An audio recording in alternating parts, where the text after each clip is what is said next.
With the Buttkicker Gamer 2, what you see and what you hear is what you feel. Buttkicker, the future is feeling.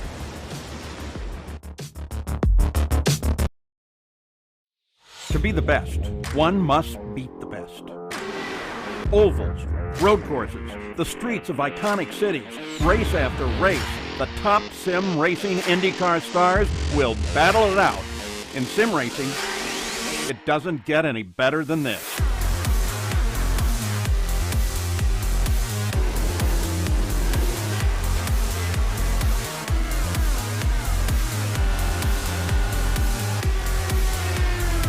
This is their battleground, for the checkered flag, for the glory, for the right to say they are the best.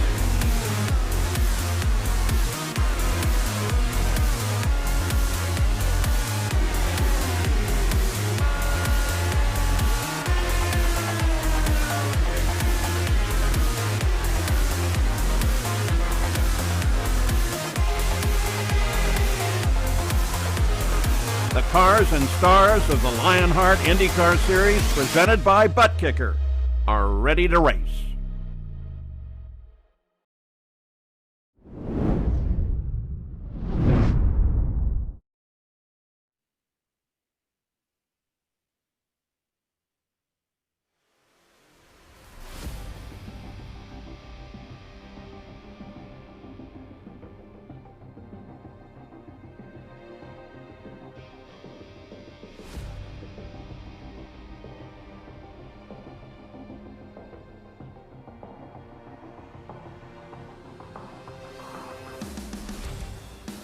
Two weeks ago, the Lionheart Racing Series, powered by Hyperx, visited the virtual Homestead Miami for its traditional season opener. And in his quest to claim a fourth consecutive Lionheart IndyCar Championship, Adam Blocker took his first ever victory in the Sunshine State. We now travel toward the entertainment capital of the world and our first street course of the season, the Hyperx Grand Prix of Long Beach. Hello and welcome to racespottv and coverage of the Lionheart Racing Series powered by Hyperx, makers of premier gaming gear like the legendary ultra-comfortable Cloud line of gaming headsets. Whatever you play, however you play, Hyperx knows we are all gamers. For more information on Hyperx products, visit hyperxgaming.com and don't forget to use promo code Lionheart15, that's LIONHRT15, for 15% off all orders. My name is Arjuna Kenkipati, and I'm joined by Justin Prince for today's coverage, with Tyler Maxson down in the production booth, controlling all of the action. TV cameras are designed by Tyler himself, and you can follow along with live timing and scoring by heading to timing71.org to follow along with your favorite team and drivers in the real and virtual worlds of motorsports. Let's dive straight into our pre-show presented by Buttkicker and recap the last time out at Homestead. Quite a few cautions, Justin, including one moments from the end, but it was Adam Blocker taking victory and starting his quest for a fourth consecutive title in a row on top. And it was a dominant race for Adam Blocker in the second half, especially where he was able to break away from the private label team Hype Machines to be able to pull away by more than 2 seconds, and then played the strategy perfectly to be able to grow that gap even more so for the closing stages before those caution flags started to fly. It was a race, though, as you talked about, where attrition did come into play with some big-time incidents, with several drivers getting collected into massive incidents. Today, though, is going to be a challenge for Adam Blocker because this is the chance to prove, okay, I can do this again. It's going to be difficult, though, here at Long Beach, especially with its tight corners.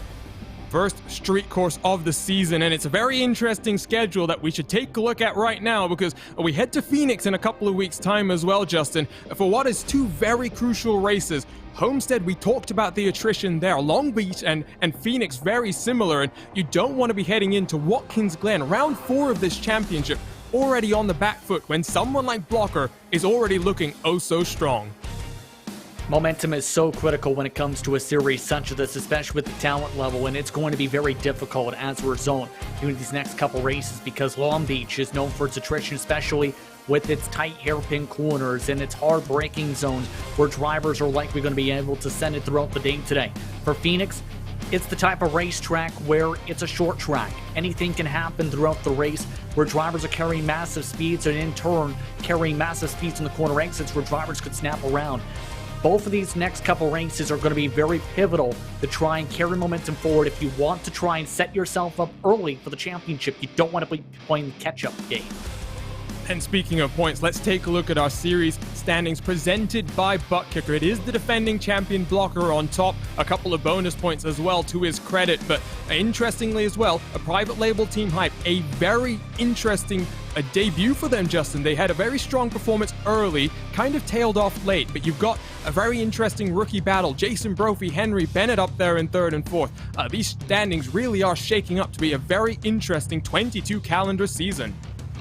Absolutely, and Harrington, Brophy, and Chin were dominant, as you talked about in the first half of that race at Homestead Miami Speedway, where they helped set the tempo early on for that race and looked to be the drivers to beat early on. Just in the end, Blocker had the better pace at the end of the race and the better strategy in turn to be able to break the toe and break the trap for the rest of the grouping. That being said, it's been some great starts for drivers like Jason Galvin, for Tony Shelman as well, to be able to get inside the top 7 in points so far this season. It's the interesting mark, though, of who stays there after today's race is going to be the tricky part to see who's consistent, not just on the ovals, Arjuna, but on the road courses. So there's only 4 organizations represented in this top 10. Let's talk about the team championship presented by Hyperx. You can see the gap that the private label boys are already building there, Justin, but that is going to be crucial as we head to the street circuit for the first time. The rookies Brophy and Henry Bennett, they will be the interesting ones to watch out for because, of course, Adrenaline Motorsport, we know how strong they are. One thing I want to point out right now, Adam Blocker, he's representing Adrenaline Power Slide all by himself. He sits 8th in these team standings. Which is remarkable to say the very least to start off the season, but I don't know how long that can hold, of course, being on your own essentially for that total and tally rather at the moment. But for private label team Hype, they made it clear that they wanted to perform very strong this season and show what they could do at the highest levels of motorsport on the iRacing platform. They did that to start off the season. Can they keep it up is the big question here at the road course. For Adrenaline Motorsports, we know how quick some of those drivers are. You mentioned Henry Bennett, for example. He's known for being a road course ace in particular, Arjuna. It's going to be critical for both of those organizations to have solid runs today to make sure that they can keep things up if they want to win the team championship. And we talked about rookies, a strong rookie class, but it is going to be 2 veterans in the IndyCar really scrapping it out. Here are these rookie standings presented by Buttkicker. It's Brophy and Bennett. You mentioned the strength from Bennett on the road courses, but in an oval-dominated calendar, Justin, odds maybe do favor someone who's a bit bolder, and I definitely think at this point in time, lots of confidence on the side of Jason Brophy. I think there definitely is a lot of confidence indeed. He performed really well. He led laps, looked like he was one of the drivers to beat, as we talked about over at Homestead Miami Speedway. But the road courses are going to be some of the big challenges. He was working with some drivers over this week, for example, in this car at tracks like the Nürburgring, and has been one of the top contenders on the open side of things in official racing as well. That being said, it's going to be intriguing how that plays back and forth. Don't count out drivers like Nunez or Callisto, for example, though, or Chris Fowler, who had some good speed in their respective runs at Homestead Miami Speedway as well. This is going to be an intriguing battle throughout the entire season to see, especially towards the middle of the top 5, how the rookies fare out this season. Let's dive into our series details presented by -273, the premier name in karting gloves. Their industry-leading gloves are super lightweight and durable, made of breathable poly spandex. Whether you're a kart or a sim racer, -273 gives you the control to reach victory lane. For more information on -273's full line of gloves and apparel, visit -273.biz, and don't forget to use promo code -273LHRS15 for 15% off all orders.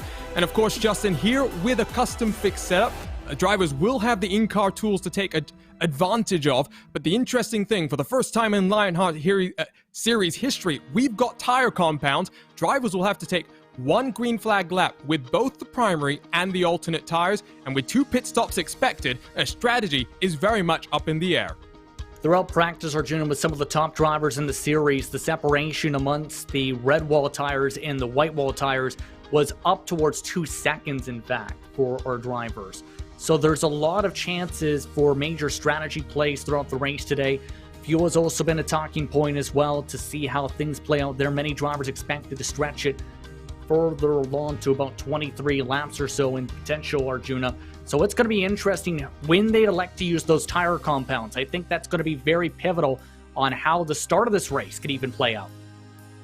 And the first time that we visit the streets of Long Beach in the IndyCar Series, of course, this track existed in point cloud format for so many years. The Lionheart Retro Series, in fact, came here in their first ever season. 2 drivers competed for the win there, Jason Galvin, Ryan Otis. We'll see them in action today as well. But more importantly here, Justin, Adam Blocker, he has dominated the streets of Detroit in the past. Safety cars might be on the table as well. Who is going to take victory here in the HyperX Grand Prix of Long Beach? It's going to be very intriguing, to say the very least, because it could go to anybody based on what was seen pace-wise. Drivers like Chin, Harrington, Karam, Otis, Blocker were all quick in practice throughout tonight.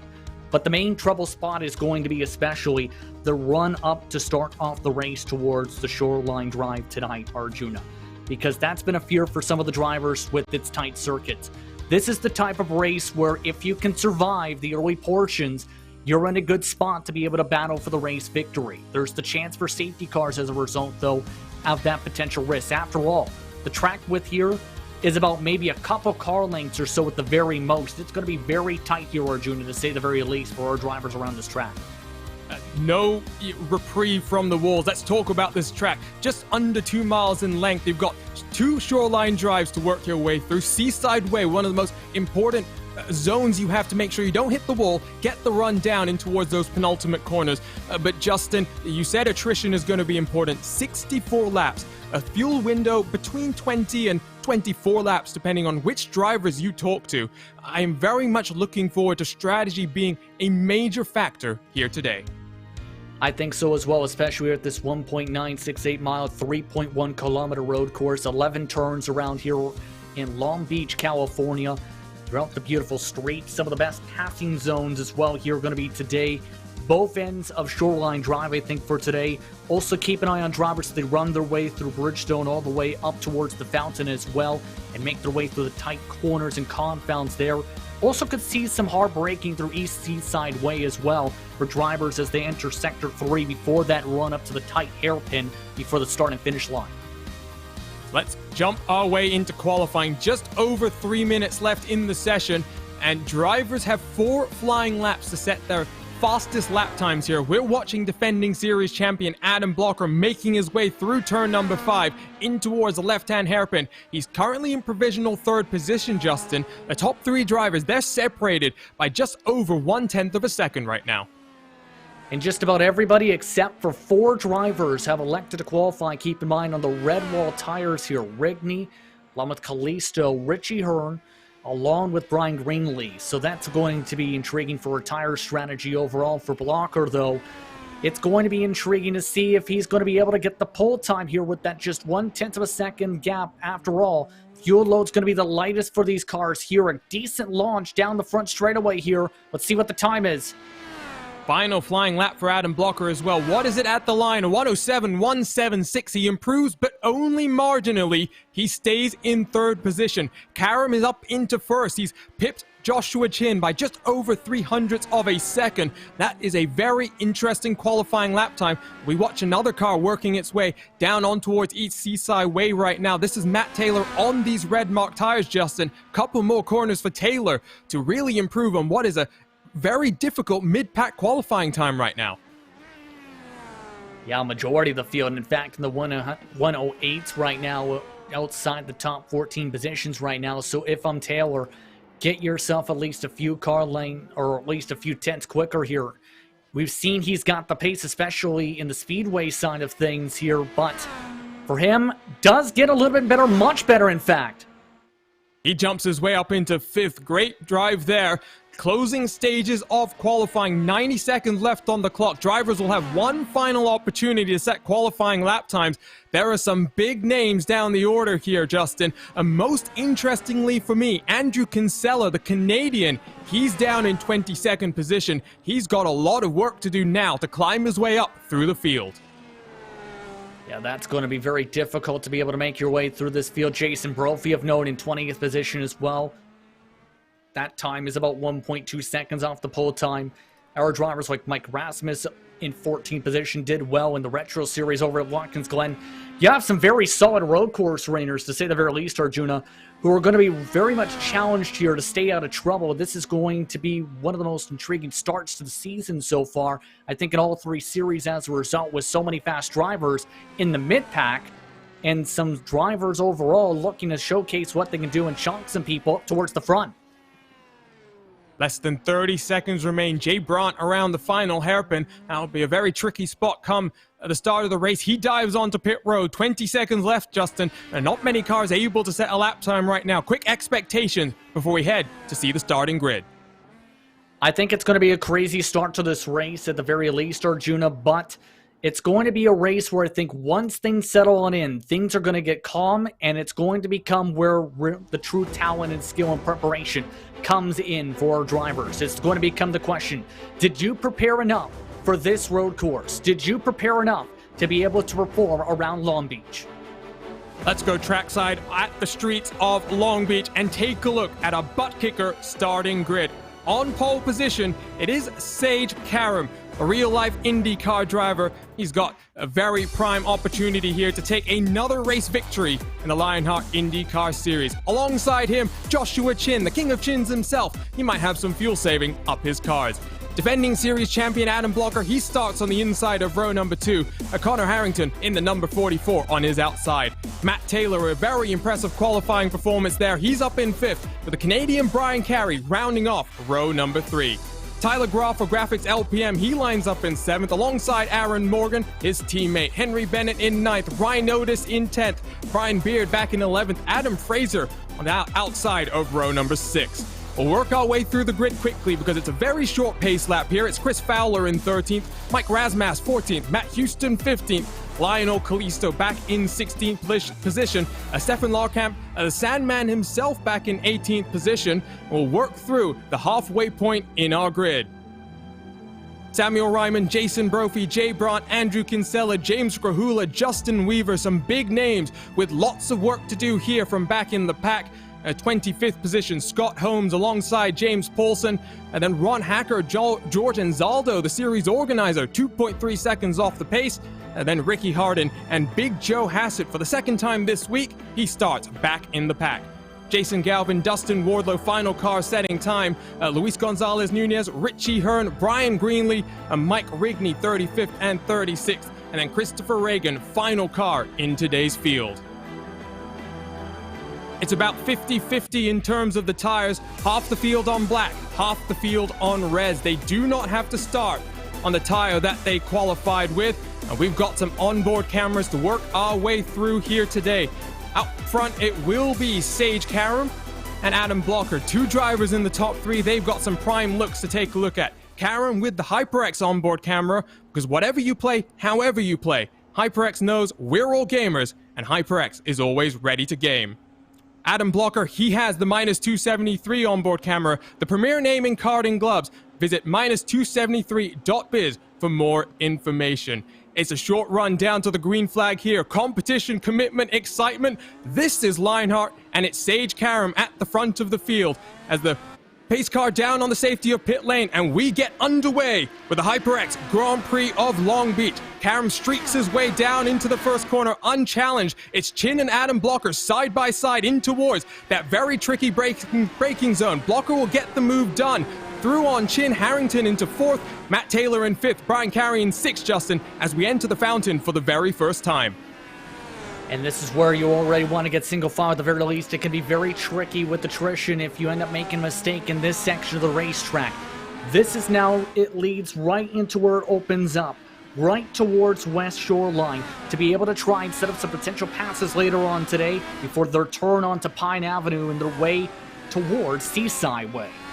There have been a number of big crashes up and down through the field. The likes of Kinsella, Brian Greenlee getting mixed up in this one. We have some replays that we'll have to work our way through, Justin. Out of 37 cars that took to the green flag as Sage Karam comes down into the final corner here, we've only got 30 of them still circulating on track.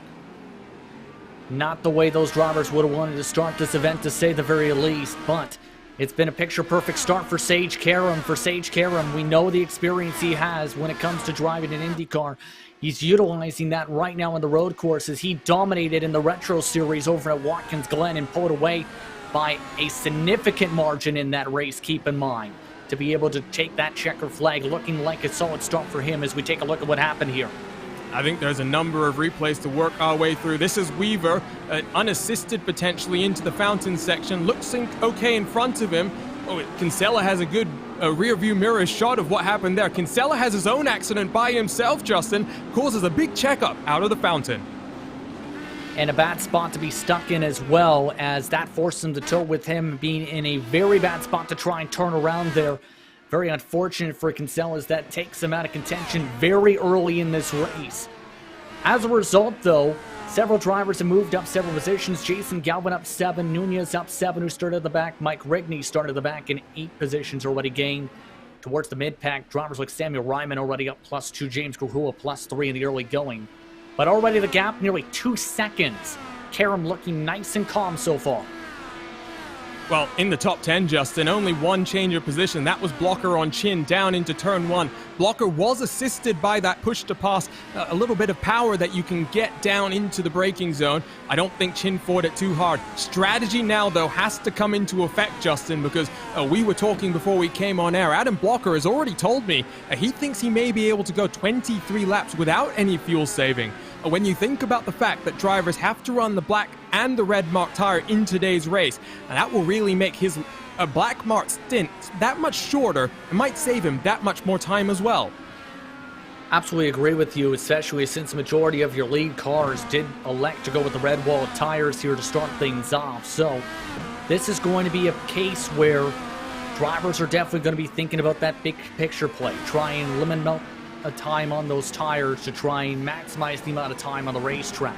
This is why the preparation in many cases comes down to hours upon hours, right, Arjuna, to be able to prepare for these races. The interesting mark is drivers like Joshua Chin are on those other wall tires, for example. Majority of his other competitors around and behind him are, as mentioned, on those red walls. That's a very good point. I didn't mention it right off the bat. The 2 private label cars at the front, they're on the black marked tires. 2 cars in front of them, running away very slightly. Gap between Chin and Blocker about 2 seconds now. We're watching, though, a rookie Henry Bennett. He's a 5-time iRacing IndyCar Open champion. Speaks the volumes of ability and experience he has on these road courses, Justin, but he's under a little bit of pressure right now from behind. That's Ryan Otis tucked up behind him, and you can see in front, Tyler Groff is slightly pulling away at this point in time.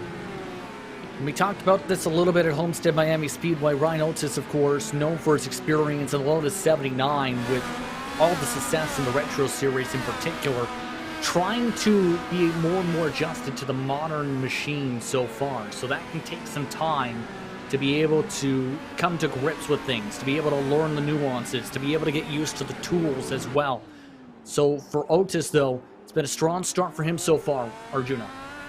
On board with Tyler Groff. 2 more cameras to talk about. We didn't get a long run from the pace car pulling off down into the green flag. Tyler Groff with the Graphics Esports on board. World-class design from the real world to virtual. Visit graphicsesports.com to find out more. He gets the move done on the inside. Is that lap traffic? I think that might be, Justin. That's Big Joe Hassard, in fact, from 31st position, who already has had to come into pit for some trouble. So the 11 machine already is among your lapped cars in this race, yes. Not the best of starts for Joe Hassard after showing some decent speed at Homestead Miami. And he's not enjoyed the start to his Lionheart Speedway Series season either. It's not been good. So unfortunately for him, he's going to struggle at the start of this IndyCar race as well. There's been a number of cars, Justin, that I've seen struggling. James Paulson is the most recent one to pull himself back down onto pit road. How many cars are down on pit road? Some of our viewers may be wondering. I'm counting 4 right now. Paulson, Wardlow, Greenlee, and Weaver. Fortunate for Wardlow, who had the butt kicker on board camera. What you see is what you hear is what you feel. And unfortunately, the feelings early on is disappointment if you're a part of that organization. Jason Galvin with some problems has now had to come down to the pit lane. There's a number of cars who have retired recently. Let's see if we can go and spool up a RaceSpot.tv replay for a real-world announcer in Jason Galvin. He got in a bit of hot water for some comments on Monday night. Finds himself in some hot water here at Long Beach as well. Slightly different variety, but one of a number of cars pulled down onto pit road at this point in time. We're watching a nice little battle for 6th position, but onto this replay we take a look, Justin, and it's that deep braking zone into East Seaside Way, and he finds himself in the tires. Kinsella might just have actually accumulated a bit more damage there. Yeah, just tried to dodge it there. Kinsella, in fact, way too much speed carried in, and it hit the curb. That also added to the effects there into the tire wall. So for Jason Galvin, absolutely demolished early on. So that now adds 5 drivers already down the pit lane, and there's still 3 drivers, keep in mind, who are laps down, who are still circulating, and we're only on lap 7 of this race. Very early on, as some battles starting to break out a little bit here. This is Matt Taylor, who sees Aaron Morgan slipping it down the inside. Morgan gets the move done very nicely, assisted by the push to pass as well. He's already used the button 4 times in this race, only 6 pushes left, and he's only on lap 7, Justin. He's very aggressive, and that might hurt him later on when he wants to try and defend from other drivers trying to come back at him. It's a great point because you don't want to end up spamming the button and all of a sudden you're down to 1. You want to be able to save them so you have, say, 4 or 5 to be able to attack later on, if not 6 or 7. So it's something you need to think about big picture here. But I also think at the same time, it's just showing the difference in the tire compounds as well. Because Taylor is on the alternate compound here at the moment. That's why in part he's 7/10 of a second difference right now between him and Morgan right now. And eventually, it's going to be curious how the pace potentially evens out amongst those compounds with the longer run of the alternate compound compared to the sprint compound. Trouble for the 62 meanwhile. That's Stefan Larkamp, one of Matt Taylor's teammates, who's found himself at one of the penultimate corners facing in the wrong direction. Joshua Chin has had an issue as well. Oh no, the king of chins in the number 93 car. He's down on pit road. He might be out of this race, Justin, and that is a big contender being caught out very early in today's race. And it's from a big-time mistake, and in fact, I think Arjuna, when it comes to Joshua Chin, let's take a look. This is going to be the run going off into the first corner, in fact, down off the front straightaway. Way too much speed, similar to Jason Galvin's incident, right into the tire barrier, completely shears the right side tire off the front of the car and the side pod. That may be terminal damage for Joshua Chin today. I would suspect that is day done. At the very least, he will find himself laps down from the rest of the field. One of the championship favorites has been caught out, and Chin did not enjoy the kind of run that Harrington and Brophy did at the Homestead Miami Speedway. The road courses are his specialty. That promotes Brian Carey up into 4th. Puts a lot of pressure now, Justin, onto Connor Harrington. He's in 3rd, and the private label Team Hype hopes are resting now on the number 44. Especially since Jason Brophy, as you talked about, is still in 19th position and struggling. So this puts a lot of pressure indeed on him to make sure there is no contact with the wall and to hope that the strategy works out. If I'm Chin, though, I'm hopping onto the pit box if I can and trying to assist his drivers and try and give as much support as he can to his respective competitors. By the way, Matt Taylor has been reeled in by our train of drivers. Graf, Bennett, Otis, and Frazier among the drivers closing in.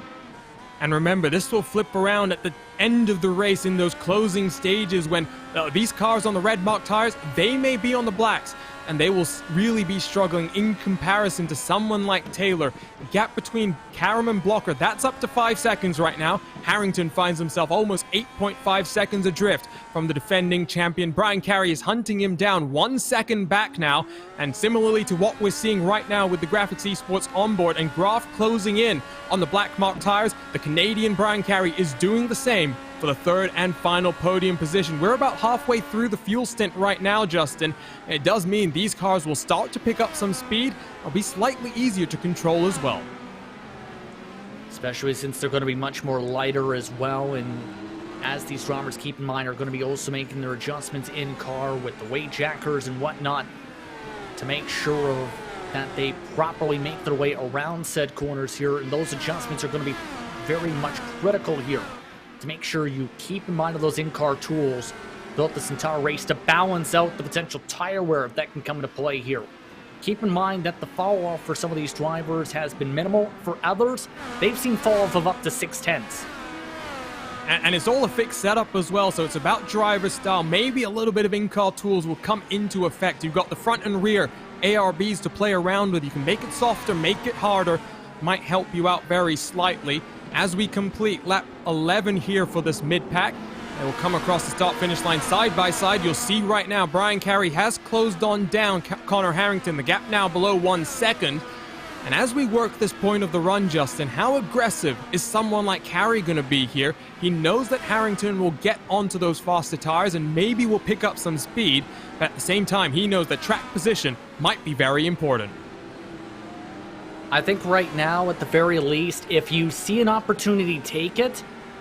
But at this point, I don't think you're necessarily going to be too aggressive. It's the matter of as long as Aaron Morgan doesn't get too close if I'm Brian Carey, I think I'm okay right now. I'm feeling comfortable with where I'm at, especially with the strong run and knowing that the tire strategies are going to be differentiating later on in this race. Now, it all comes down to as well, if you battle too long as well here, Arjuna, that's where you lose a ton of time. So you don't want to necessarily battle too much. So, in other words, I think we see him keep it nice and calm. I wouldn't use a push to pass or anything like that. There is traffic ahead as well. Brian Carey has only used the button once. You can see Harrington makes his way through on that lap traffic. James Krahula has had an incident. He's the latest victim of the streets of Long Beach now. Unfortunately for the Sim Racing Merch esports driver, another victim. And I don't know which corner it was, Justin, but they really are starting to fall like flies. We talked about attrition being so important here today. You're not seeing, just even the rookie drivers on these road courses getting caught out. The likes of Kinsella, the likes of Chin, the biggest names on the road courses. Yeah, and that just shows the difficulty of the circuit because it's very treacherous and tricky. It's very fun to drive, to say the very least, and one of the most beautiful circuits, I have to say, on iRacing with its detail. But it's also very difficult. James Krahula, for example, is going to show it right here. You carry too much speed in one corner, you're slamming into a tire barrier or one of the retainer walls set up around this circuit. You carry too little speed, you're losing a ton of time. So the level of confidence is also so very pivotal here if you want to be fast at Long Beach. And we've seen that already with some of these drivers with some of their speed early on. Looking, by the way, at Henry Bennett fending off Lionheart Retro Series champion Ryan Otis, who makes the switch into the modern machinery. He trades the Lotus 79 and its rather raw ground effect for the modern Dallara IR18 and a much more sophisticated take on ground effect. Rearward shot from Henry Bennett and the British Racing Green as we dive into the fountain section. You mentioned it there, Justin. It really is a beautiful interpretation that iRacing has delivered. For so many years, it was a claim that it was going to be too much work for the team to do, but of course the last 12 months have really thrown plans for a toss, and it's a wonderful achievement from the iRacing service. And I do think that the staff members might have been buoyed by this news because, of course, today it was announced that NASCAR and iRacing, they partnered up to design a brand new street circuit in Chicago, and that will be playable on the iracing.com service first. Which is absolutely incredible, to say the very least, and it's going towards the direction that I could see for the future, especially for motorsports, is iRacing provides a platform for sanctioning bodies to potentially test various different track layouts or concepts It's been seen in the past, for example, for stock car racing in recent years, for example. It allows opportunities for things to be tried out in the sim before you apply them in the real world. So it's going to be intriguing how that road course at Chicago, in the city of Chicago, downtown Chicago, is going to play out, especially later on this year. It'll be playable, I think, fairly soon on the iRacing service. It will be available to the pros first in the eNASCAR Pro Invitational, and well, of course, hand the keys to the track over to us shortly as well. Matt Taylor has done a rather impressive job at this point, I must say, Justin, to hold off these red mark tires from behind. He hasn't used a single one of his push-to-passes yet, but he really has frustrated the likes of, who is this? Tyler Groff, Henry Bennett, and Ryan Otis as well. And this is almost a bit of a draft train of sorts that started to form up a little bit here with the dirty air starting to factor in. It's been difficult to pass, and we've seen this come into play so far, where if you get a massive run or force a mistake, that's your opportunity to pounce. If you don't get that mistake, it can be tricky to make said move. I think at this point, though, that the alternate tire compounds and maybe evened out a little bit here as Ricky Harden's now had a problem. You see the left-hand side of your screen. He's towed back down onto pit road. That put him temporarily at the front. I don't think that will get him the bonus point, Justin, but once more, another car falling afoul here. 37 cars starting, and we're now down to, I think it's about 26 or so that haven't had to come down onto pit road yet. It's one more victim of turn number 1, and the number 7 car rear end steps around, and a very quick hands there, I think, from a number of cars to get out of the way. Some of the drivers starting to report, in fact, that they're starting to get a little bit free in some of these corners, and I think that's just with the speed as some more smoke's popped up. That's Ron Hacker, who's just looped it by himself. He's been having a torrid day. He's already one lap down, finds himself finally resetting onto pit road. Might close the day, rather, for what has been a day where he spun, I think, about 4 times so far, Justin. And again, this is an oval-dominated league. A lot of these drivers much more comfortable on the high banks of somewhere like Homestead, Miami, for example, than the streets of Long Beach, but it doesn't mean that they won't head out onto track and challenge themselves to the best of their abilities. Absolutely, and one thing to keep in mind, though, Arjuna, though, at the same time, is the challenges of these tire compounds. We were talking about this before. Do you think they feel they've cliffed? Because it's obvious that these red sidewall tires, for most of the field, have fallen off a cliff in terms of pace by upwards of more than a second. At this point, the drivers on the harder compounded tire are really taking advantage of this. Very much so. Harrington is now 20 seconds behind the race leader, but lapping 0.6 of a second quicker than Blocker the last time around. Sage Karam's fastest lap in the race, a 107.069. Last time around, a 108.342. Blocker responds, this time a 108.031. By the way, if you want to follow along with live weather conditions, head on over to timing71.org. A current track temperature, Justin, 36 degrees Celsius. You can see up there on the screen as well. That has been changing through the course of the day because you can see there it is cloudy and there's lots of cloud cover to very much make this a dynamic track for the drivers to handle. Not just cloudy, it's mostly cloudy. So there's going to be a very big set of clouds coming over the skyline of these machines here in Long Beach throughout the race, with various patches of sun coming through, so that's going to potentially cool down this track plenty as the day goes on throughout for these drivers under the sun. Well, when the sun comes out, I should rather say, under the clouds, I should rather say. But one driver just crashed in the wall in front of the race lead battle here. Scott Holmes, nearly crashed right in front of Matt Taylor into a tire barrier. And he's now pulling out of the way of a number of other cars that will let them on through. You can see, here comes the pack streaking down East Seaside Way. A very nice shot of car single file, Justin. It's what we've seen since the start of the race, and it's kind of what we expected as well.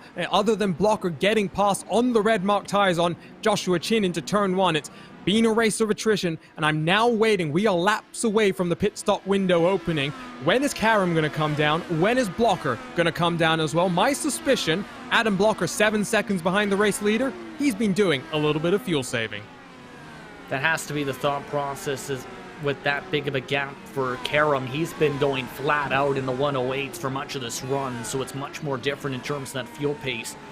So keep in mind, you only make it to 20 laps, there's a chance you have to try and go for an extra stop here. So you want to go for those extra couple laps that Blocker talked about. Because if you don't go for those extra laps and take those laps right now, then you lose a ton of time, at least 41 seconds of delta time, by going down the pit lane that additional time. So that's got to go through the mind of these drivers right now. On board with Blocker with a minus 273 on board. Third number from the left is the push-to-pass usages left. Blocker still has 9. Karam has been using them a little bit more aggressively on the recent couple of laps, Justin. He's down to 6 uses left in this race. I think he's been trying to use this traffic as an opportunity to build the gap up once again, but watch the hands here from Adam Blocker. So smooth, so calm, so in control of what that car is doing across a very bumpy circuit. This is why he is a 3-time champion looking to become a 4-time champion. And that smoothness is so critical in all aspects of motorsports, especially in this type of car, because in the lower IR18 you go with sudden movements back and forth on the steering wheel. You're likely snapping around the car as you lose the back tires. With this machine, you have to be very smooth and precise and calm and patient on the gas and how hard you push on said gas pedal. A little bit of tire spin right there, getting harder onto the gas there, for example. You do that several times, it gets you into trouble. Those smooth movements on the steering wheel as well, make sure you keep your tires cool as well, and a bit more safe, to say the very least, for these types of races. Blocker clears Nunez. Up front here is Sage Karam in his Hyperx sponsored machine now. He's signed a deal with Hyperx to stream all of their races, and it's only fitting he's got the onboard camera as well. What a wonderful shot we have here, made by Tyler, our producer, as well, Justin. You get a cockpit kind of camera view here. You can see a little bit of bumps, you can see a little bit of the G-forces as well, but more importantly, you get that view of the error screen as well.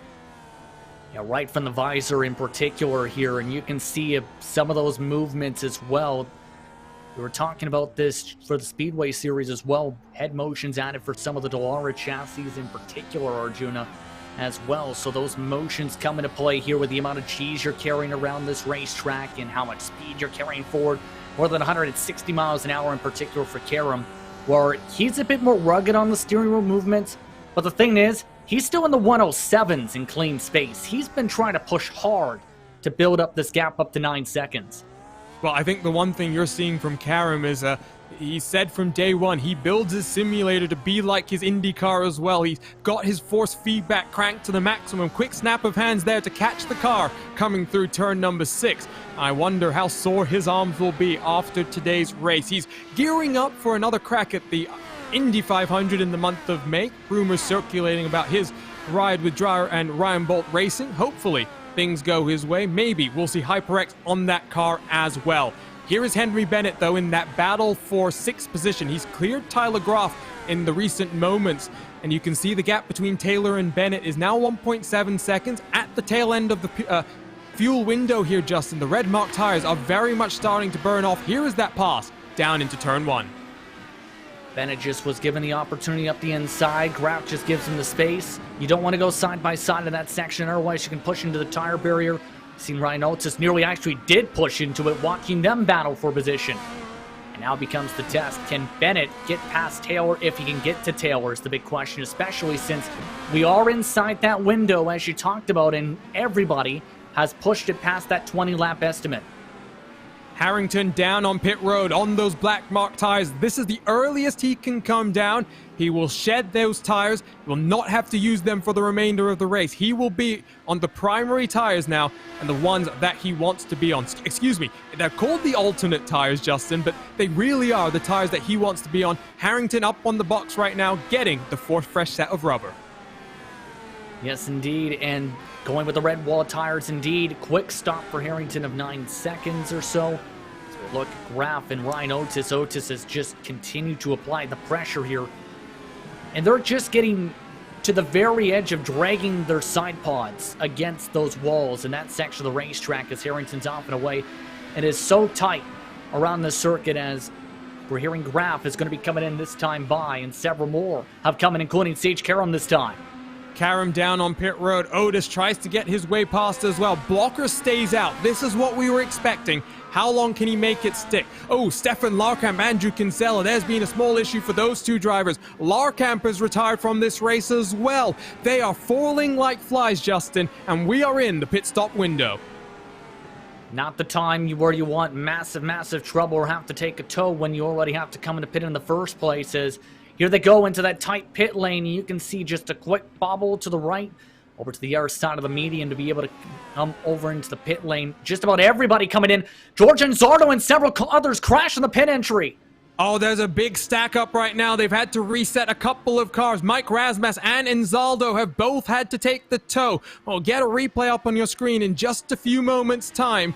But my, oh my, drama on pit road. And we expected it to play a factor. Not this much of a factor. Blocker, will he come down onto pit road this time around? That is the question. Has he been able to elongate the stint one further lap?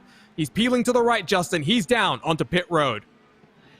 Only him and Jay Brand have been able to do so to stretch this stint an extra lap. Everybody else coming in about 22 laps or so.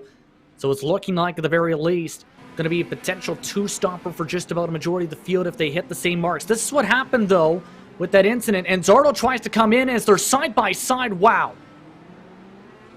That's going to be an interesting one. I'm not sure if Rasmus was actually committing onto pit road here, Justin. It kind of looks like he was trying to stay out there, maybe just thinking Anzaldo would give way. That is not the way things will work, and race control will take a very dim view of that. Blocker rolls off the jacks, though. He's now trying to get up to racing speed. Karam already down into turn one.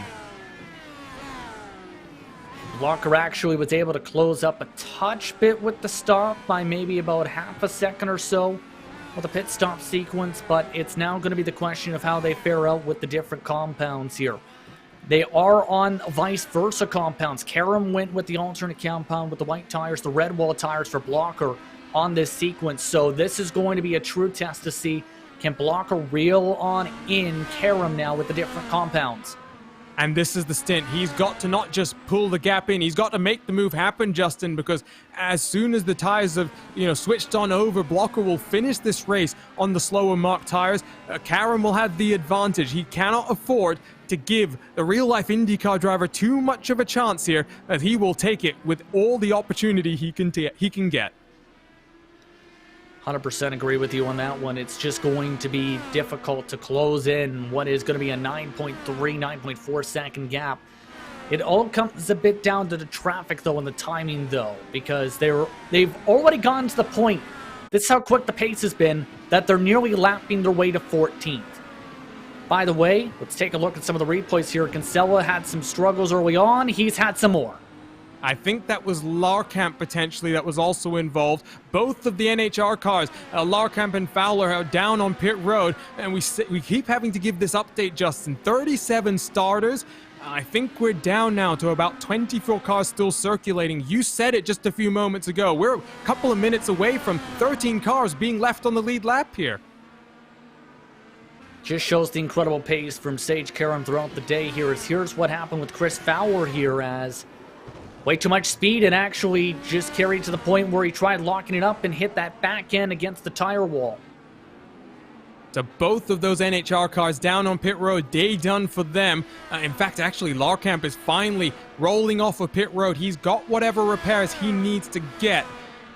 And now working through the middle portion of this race. Lap traffic, the major factor. Gap between Karam and Blocker, 8.6 seconds right now, Justin. And it's not really coming down like I'd expect. 6/10 the last lap around. But like we saw last stint, the red marked tires, they may work for the first half of the stint. After that, the black marked tire, it starts to have an advantage. We've seen that for some of these battles here, as now more traffic and more smoke they have to continue to kick on through. Have to say, Karam has done a great job throughout this race with, regardless of the compounds, the pace so far. Here's, again, what happened to Larkamp you were talking about, as way too much speed that time, locked up the left front tire, and that's not what you want to do. Unfortunately, a bad time there with the checkup with Kinsella from behind.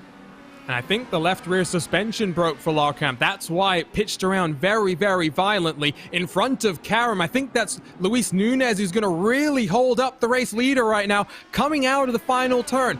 This is what we have to watch out for now, Justin, because on board with Karam, he jinxed to the left-hand side. He's lost a good half a second down this straightaway now.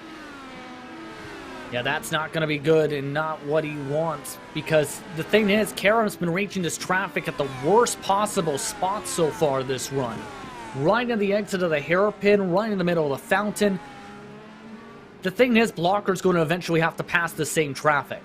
So it's the matter of how it balances back full around, as should be worth noting, Jay Brand had an issue, it appears, in Sector 2 this lap that lost him at least one position in the 15. Yeah, he was having a good, strong race. Let's talk a bit about the movers and shakers. Early in the race, it wasn't too much of movement. Jay Brandt, here's that replay. One more car making a mistake into turn 1. He's going to get away with it. He does the sensible thing here, Justin. He pulls to the right-hand side, gets it slowed down, and lives to fight another day. Knew he was going to make a mistake immediately, and that's, again, as you said, smart to make sure he didn't crash into the barrier. Instead, went for the street as Chris Fowler having to come in once more. You just seen right there. But some battles starting to form up around this racetrack again with some of these various compounds. The battle for 9th, for example. Frazier, Graf, Kalisto, and how about enter Sandman? Trying to reel in this battle as well. Trying to hope for some luck. If anything was to happen, he's got a chance to try and reel in. Yes, he's a few seconds behind, but you never know with these types of battles so far and how they've intensified.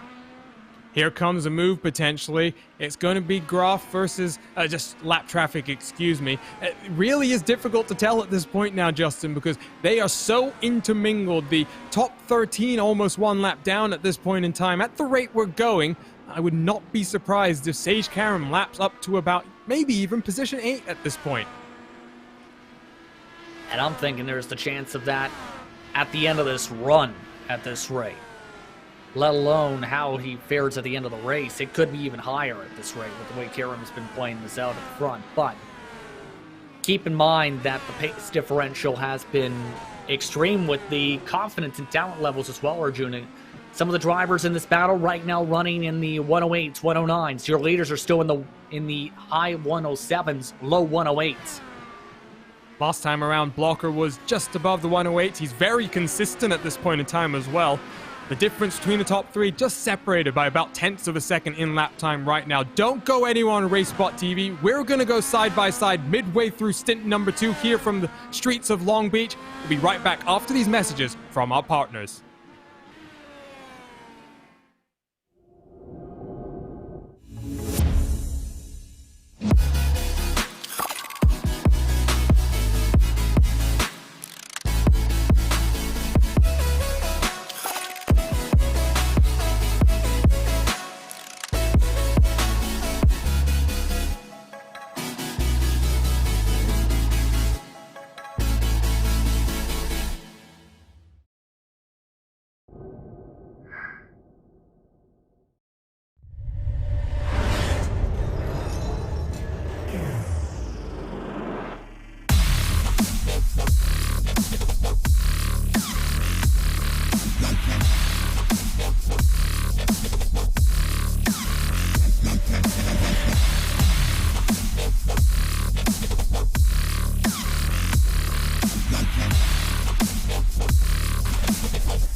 Round 2 in the Lionheart IndyCar Series, the Hyperx Grand Prix of Long Beach. We are midway through the race, working lap 31 out of 64 here, and it is Sage Karam with a 9-second advantage over his championship rival, Adam Blocker. Very interesting race so far. Out of our 37 starters, we are down to just under 30 cars still out there circulating on track. My name is Arjuna Kenkipati. Alongside is Justin Prince, Tyler Maxon down in the production booth, controlling all of the action. Justin, it's kind of gone the way that we expected. A single file pretty much down into turn number 1. It's been a race of attrition and strategy starting to come into play.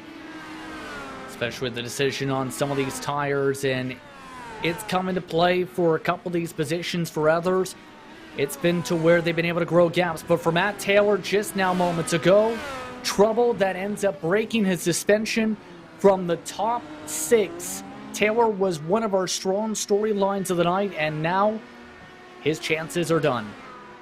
And he started the race on the black mark tires, the sole surviving NHR car still out there on track. We'll try and get one more look at that from the onboard look, because we've seen that mistake so many times here today, Justin. Watch from the left side here. It's just going to be a little bit too fast on entry, and things start to go wrong. Yeah, you can see he's trying to cut as hard as he can, trying to lock it up and keep it off the tires, but that's way too late at that point. And you can see the defeat with the steering wheel as well, just keeping it straight as soon as the contact is made, knowing that was going to be terminal damage. He is now done for the day. Already more than 10 DNFs in the race, in fact, including him now. It's been a tough day for oh so many cars. We've still got 11 cars on the lead lap for now. Like I said, I do not think we will end with 10 cars still on the lead lap. Karam, an incredible amount of pace on these black mark tires, Justin. He's been lapping in the same bracket as Adam Blocker has behind on the red mark tire. Yeah, this has been just an incredible drive once more from some of these drivers on the red marks, but to get to that discussion point you were mentioning there, just Blocker has not been able to reel in Karam. If anything, the tire fall off has gone back in Karam's direction towards the front to be able to continue to grow this gap. Here's a replay for one of our rookies in this championship. Very impressive a run from him at Homestead, but for Nunez this time just a little bit too much power. He's 2 laps down at this point in time, but importantly, circulating out there, gaining points, gaining experience as well. This will all help in 9 road courses in our 22 race calendar. It's a schedule that does favor the ovals, but we do visit a number of different types. You've got the 1.5 milers, you've got your super speedways, and next time we'll be at Phoenix for short track racing. It's always fun when you throw the wings onto these cars, stick the downforce on them, see how much the drivers really trust the car underneath them. A couple of battles are starting to maybe develop at this point in time, Justin. The ones that I'm watching out for include ones really where strategy is going to be the major factor. I'm watching Aaron Morgan, Brian Carey, Henry Bennett. Morgan and Carey, they're on the black mark tires. Bennett from behind, he's on the reds, trying to close them down. Bennett has to close up a significant amount of time to be able to get up to Carey, and Morgan, keep in mind, by at least 9 seconds still. It's going to be tricky, but it's not impossible, especially since the fact that Bennett is currently turning lap times 1 second a lap quicker than him. It's just a matter of when does he get there. It's going to be pivotal. I think right now is going to be once they get towards 23 to go. That's where I think the concern has to come into play. Okay, will my tires be melted by then? Am I close enough to be able to get to the back end for an air position for a top 5? Long Beach, by the way, not always known for being such a glamorous place. When Formula One first came here, a much different type of reputation, but over the years, this really has become one of the crown jewel events in the America's motorsports schedule. You've got that doubleheader weekend where, of course, IMSA and IndyCar both take to the streets and mix things up. Multi-class racing and then some open wheel action as well. You've also got some interesting other events that get thrown in on that weekend. The Stadium Super Trucks, which are always a hoon to see, jumping over parts of the track, going sideways as well, getting up on all sorts of shenanigans at this point in time. We are halfway done with this race though, Justin, and now the gap between Karam and Blocker is starting to drop, 7.2 seconds. Now, last couple of laps, Karam has lost time in some lap traffic, and Adam Blocker has eaten a second a lap out of that advantage. When in clean space is the pivotal point, and that's the thing. Blocker's now in clean space. It's not going to be as much time gained because he had to pass by at least 2 different drivers this lap, I believe. So that's going to be the tricky spot at this moment, is just, again, timing out when he gets to the traffic and how this is going to ebb and flow. He has, overall though, Arjuna, you have to say, closed up a net time of about maybe 2 seconds this stint. But the worrying part, of course, for him is Karam will switch himself back on. Oh, wait. My timing screen is just updated, Justin. It's telling me Karam is also on the red mark tires at this point in time, so not sure if there's been a slight glitch here. We'd been talking about Karam and Blocker, I think, being on different tire compounds.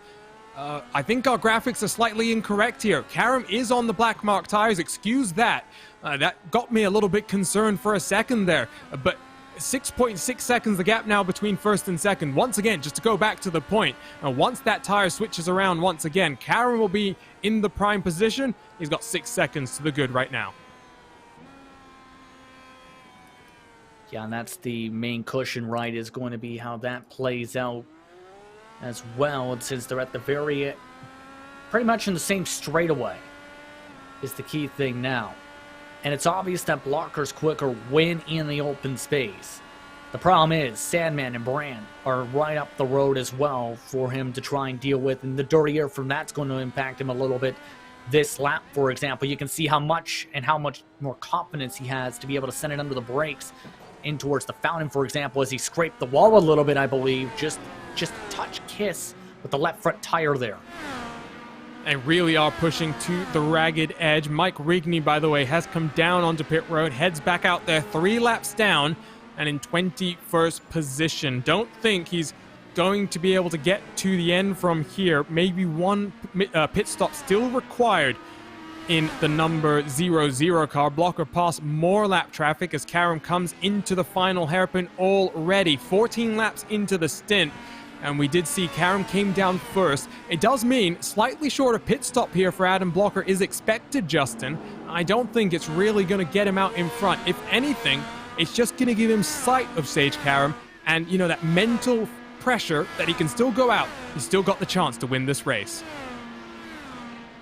Yeah, and that's going to be the key thing, right, is, at least for the confidence side, to be able to see your opponent, to try and have that carrot on a stick, if you will, of encouragement to say, okay, he's right there, I'm going to start to push hard to get there, or have to, rather.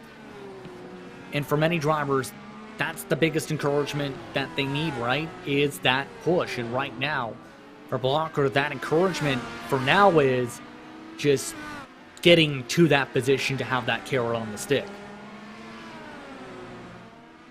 And his teammates, by the way, Adrenaline Motorsports Black, the red contingent, having a decent day. You've got Akari and Bennett up in 5th and 6th, respectively. Of course, Kinsella, unfortunately, down on pit road, retires.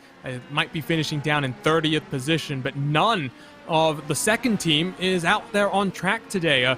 Tony Schowen, internet issues mean that he didn't get to even jump into the session. And then you had Chris Stouffer and Joe Branch who were unable to make it as well. So one of our big names in the championship, they will miss out early in terms of points. But their teammate Adam Blocker, all by himself for Adrenaline Power Slide, 8th position coming into the race in the team's championships. Very interested to follow his campaign, especially with a number of weeks having to be missed.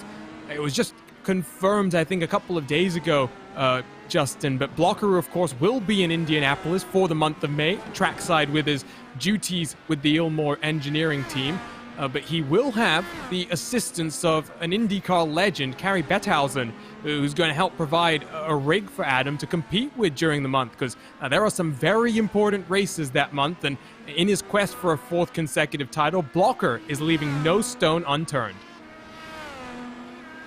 And I know he was looking for those opportunities to find various rigs for those types of races. That is huge to be able to have that opportunity now in Indianapolis from the help from the community. That's the big thing for many of these drivers that people don't realize is for different drivers across iRacing, Arjuna, for some of the biggest names that you see across the service when they have real-world obligations, they may be going from rig to rig to rig across the country. Drivers like, for example, on the stock car side, I could think of Caden Honeycutt is the best example. Had help from Logan Clampett just a few weeks ago for one of the pro qualifiers, for example, Arjuna. Indeed, and it's a challenge, but it's one that I know Blocker has really tried to deal with heads up, and let's see exactly how it's going to work. A gap now, 5.7 seconds. It continues to come on down. Karam on the blacks is starting to struggle more than I expected. Track temperature, if you're curious, is down to 34 degrees Celsius. You can follow along on timing 71, Justin. I wonder what that's going to do in the closing stages of this race then. Will that help Adam Blocker, or will that help Sage Karam? I think this overall means that there's going to be a lot more grip. It's going to become the question of, does this prefer Blocker's style of smoothness and calmness, or does this help with the amount of pace and ruggedness for Karam? That's got to be all weighed out here by both those drivers and is going to be played out here, I think. Keep in mind, though, they have been trading lap times here. Let's take a look back at that strategy we were talking about. Kerry currently comfortably in 5th, but is slowly reeling in 4th, we should note. It's only a couple seconds behind. Aaron Morgan has still 5 seconds on Henry Bennett. Aaron Morgan has had a very, very impressive run so far. Only has one top 5 finish in the IndyCar Series so far, only making his 10th start in this championship as well. On the road courses, is proving to be a very strong competitor in front of the likes of Brian Carey, Henry Bennett, and then of course your Lionheart Retro Series champion Ryan Otis. Approaching the pit stops, Sage Karam works lap 18 of his stint. Connor Harrington, who of course came down onto pit road first with the black mark tires, he works lap 19, expecting them in the next couple of laps to come down onto pit road. Oh, it looks like a couple of cars have had issues recently as well. Big Joe Hassert, who's circulating in 19th, he's had a small spin. Now it looks like Chris Fowler as well continues that wretched day as Brian Carey almost runs into some lap traffic there, Justin. Well, that's a big impact, to say the very least. Lost him a ton of time in what was a battle under a second after a lot of work from Kerry. Just terrible timing of where they reached the traffic there, with Big Joe Hetzer trying to just hug the bottom line. I think just didn't realize the pace coming up from behind from Kerry. But now, got to regroup is the main key point now as a result here, if you're Kerry, to close back up and try and get back into a chance for a position battle here. It will be close, and of course, at pit stop, you can always lose more time than you think. Jay Brandt goes a bit deep into the corner. He chases down George Sandman in the 0-6 in front of him. Gaps are starting to close on up here. Once again, though, it's assisted by the tires, Justin. Yes, indeed. Sandman with those black and white wall tires, for example. Hearing, though, that drivers are struggling, keep in mind, around this racetrack. Behind them, for example, Brophy reporting damage over the radio just now. And drivers are coming into pit this lap. Some strategy coming in. Matt Houston, for example, from 16th just ducked in. 2 laps down Houston was. It's been a steady day for many of these drivers. The focus has been keep it out of the walls. Talking about some of the movers and shakers very quickly here, Justin. Richie Hearn, a former IndyCar driver. It's always weird calling him a Lionheart IndyCar Series rookie, but he's up 19 positions so far. It's been a very strong day for him, keeping it clean. A pit road, by the way, is busy. Jason Brophy also down onto pit road. Important struggles for him just moments ago, but keep in mind that that battle is still on for Sandman to hold on in front of Brandt here, and this is going to be a battle I don't think either of them are going to want to see major trouble here. It's just going to be interesting if someone tries to undercut the other here on the strategy call or whatnot. They have been having some early calls to make sure they're aware of when they're ducking in for one another after what happened in the first pit stop window. Of course, you're referring to Razmas and Anzaldo, who got together on the entry into pit road. Anzaldo has popped into our YouTube chat. Already maybe preferred some apologies there. Don't necessarily think it was his fault. Left-hand side of the screen, Tyler Graf in the 26 car for Graphics LPM. He's down onto pit road for the final time today. You can see there, Brophy and Houston, they cycle out right in front of the Sandman. And Jay Brandt, they stick to the right-hand side, don't cause too much trouble.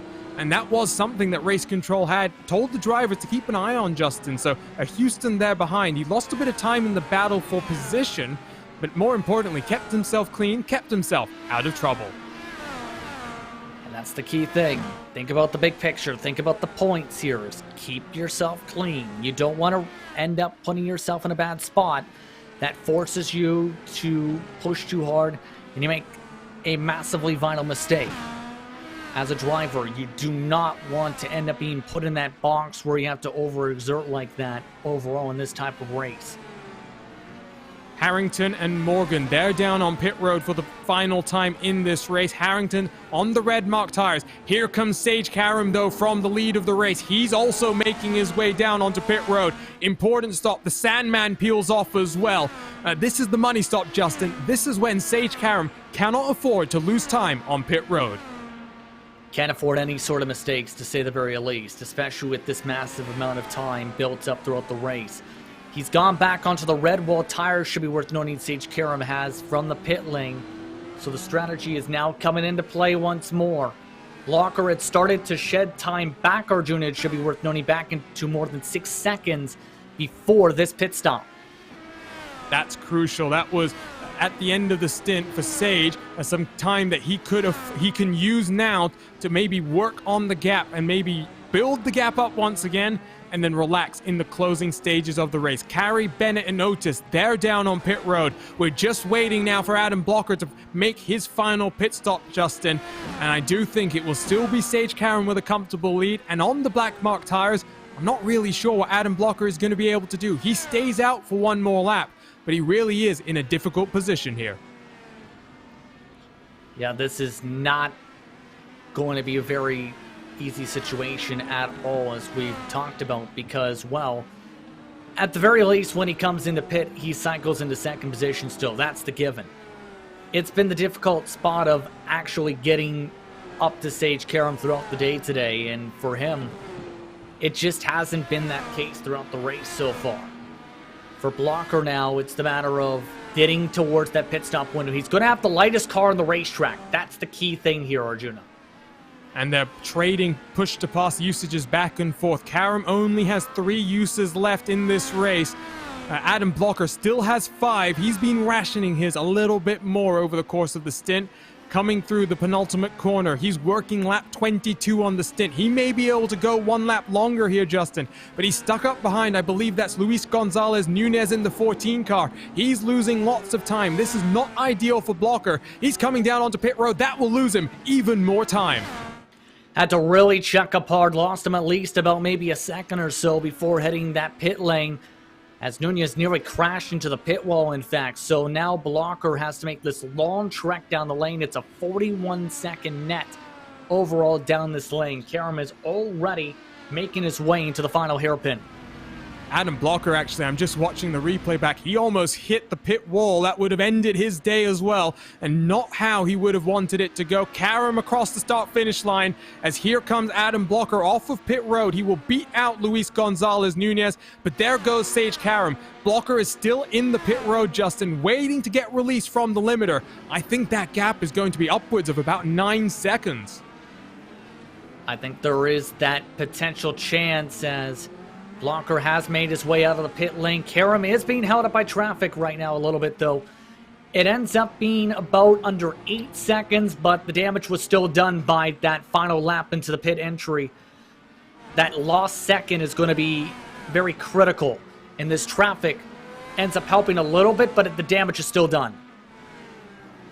So I think that will be a struggle. Now, the battle that we'll want to keep our eyes on is between Ryan Otis and Henry Bennett. This is what's up on your screen. Through the final hairpin, they work. Bennett is on the black mark tires. Otis is on the red. Great over-under attempted from the number 95 car, Justin. He's not on the button, I don't think, at this point in time, but he's looking very feisty. Now he gets on the button, pulls to the inside. He's going to make it look very easy on Henry Bennett.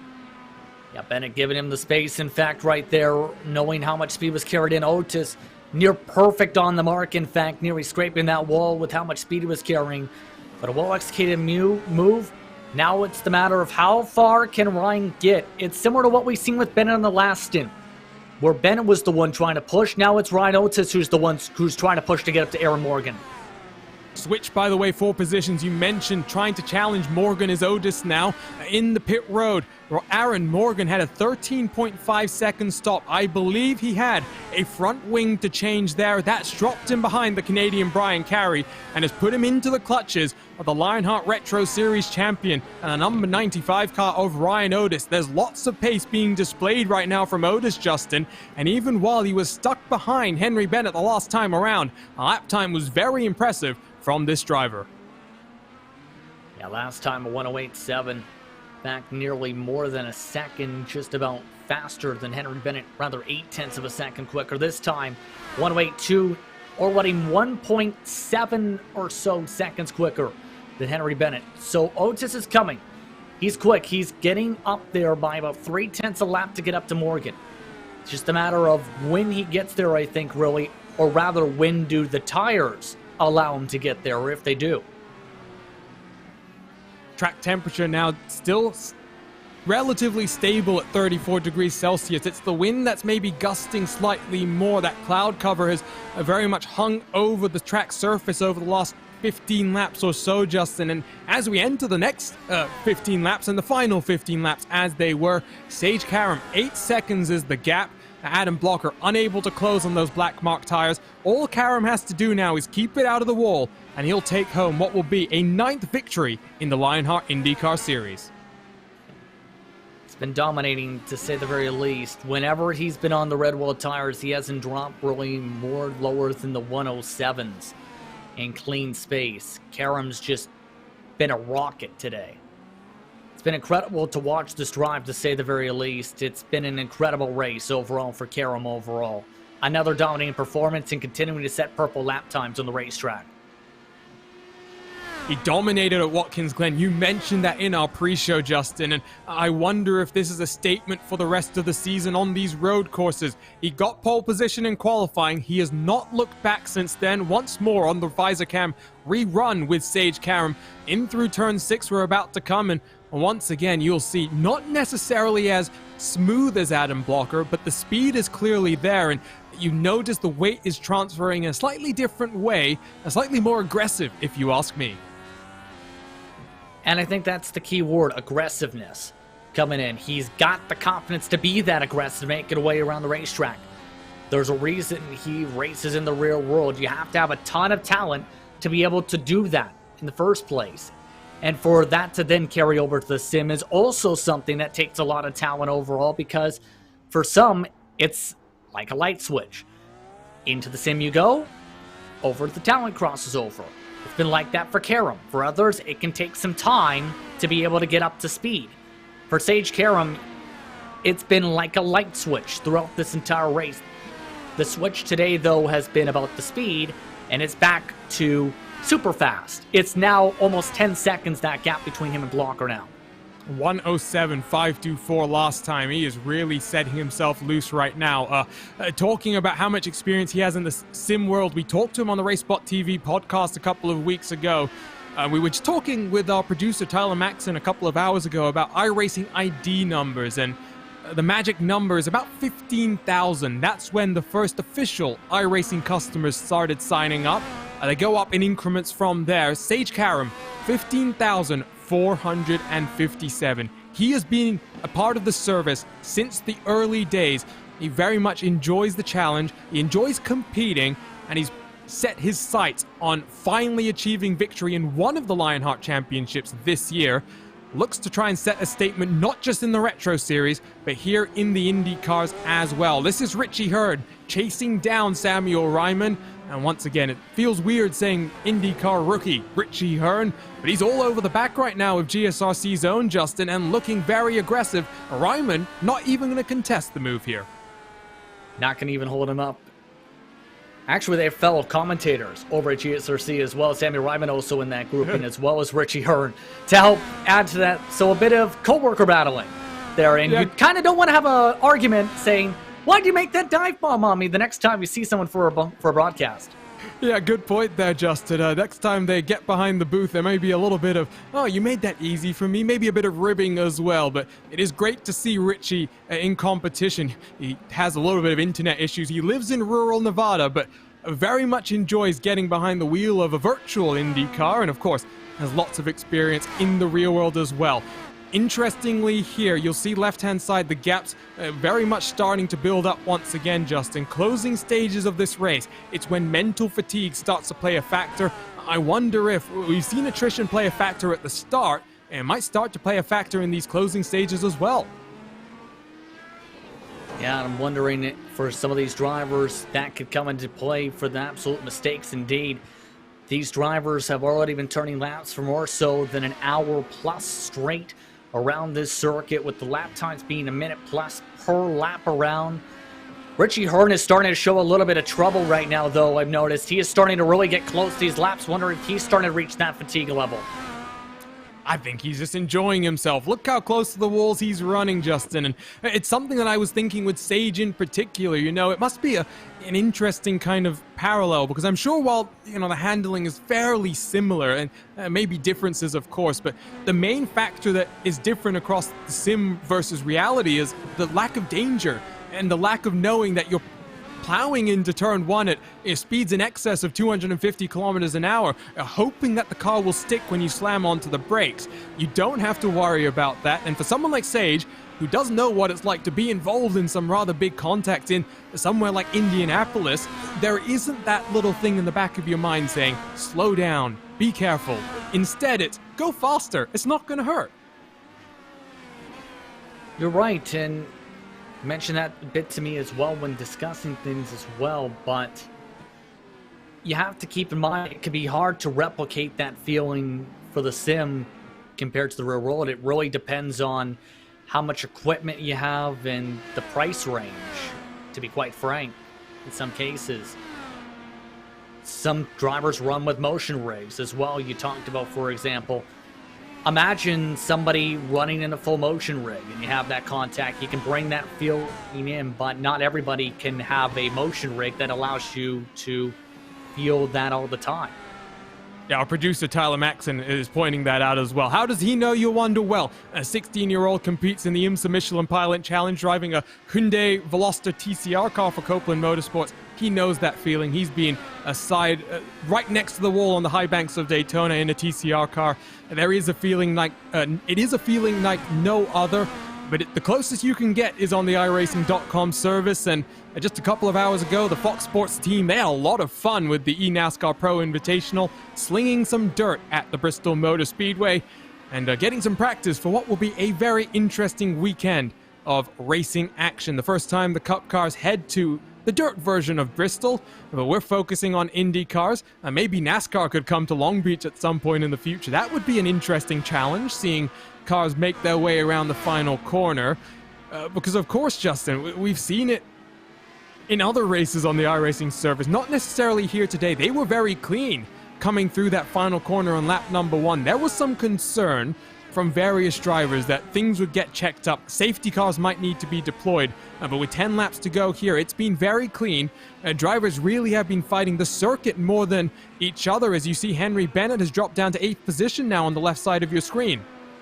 Also seen just there, Tyler Graff actually smacked the wall with the left side pod and the left side tires there with a bit of a bobble in that battle going on for 10th position. So everything's kicking off a little bit there, but to get to your point, we were expecting things to be crazy at the start in particular, Arjuna. We've seen that craziness at the start, but as expected, once things spread apart and drivers got into their strategies and thought about big picture and started to break away from one another, that's where things started to calm down a little bit, and that's now where we've seen things break down with 9 laps to go, to where some drivers have various tire strategies in different stints, some of them in various different compounds here.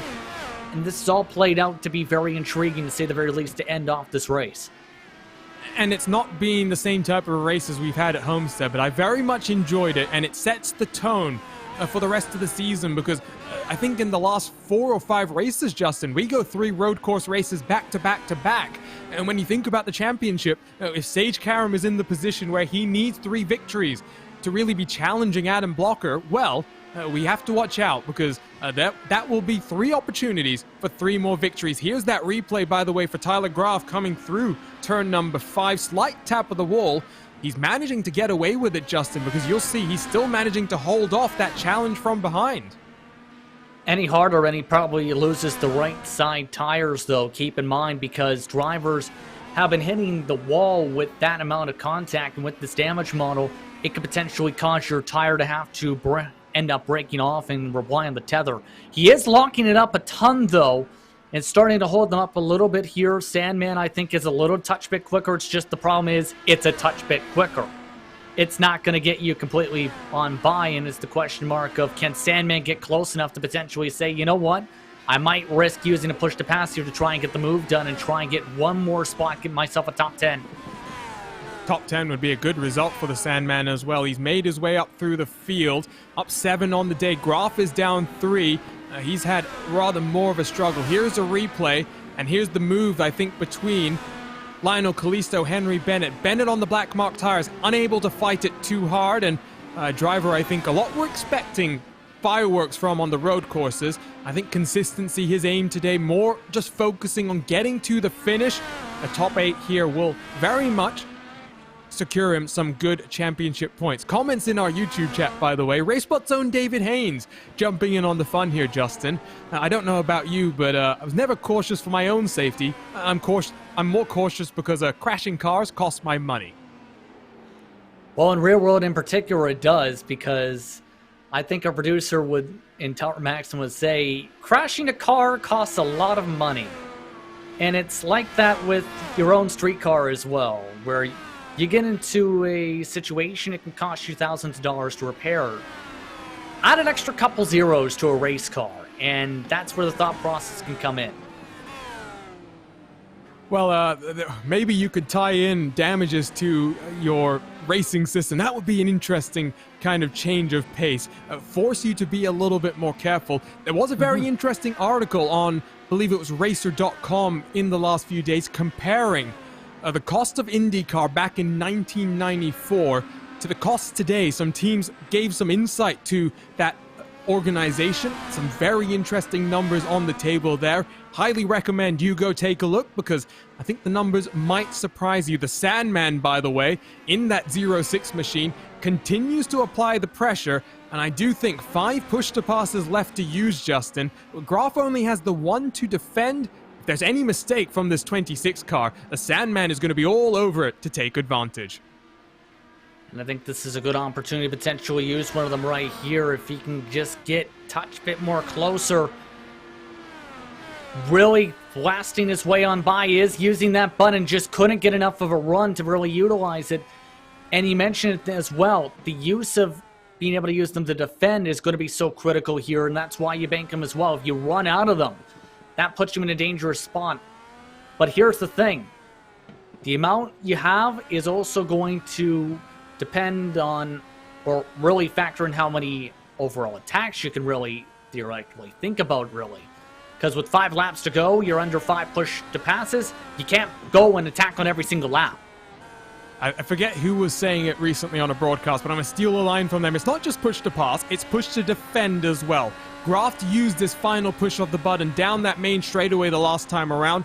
The Sandman has 4 more pushes left to go and 5 laps left to try and make the pass happen. You can see how he sets up the final corner. Graf locks up. That compromises his exit. Can the Sandman get on the button? No, he loses more momentum than Graf lost himself, because you saw a little bit too eager, Justin, to get onto the power. He now has to wait for the next lap and one more opportunity.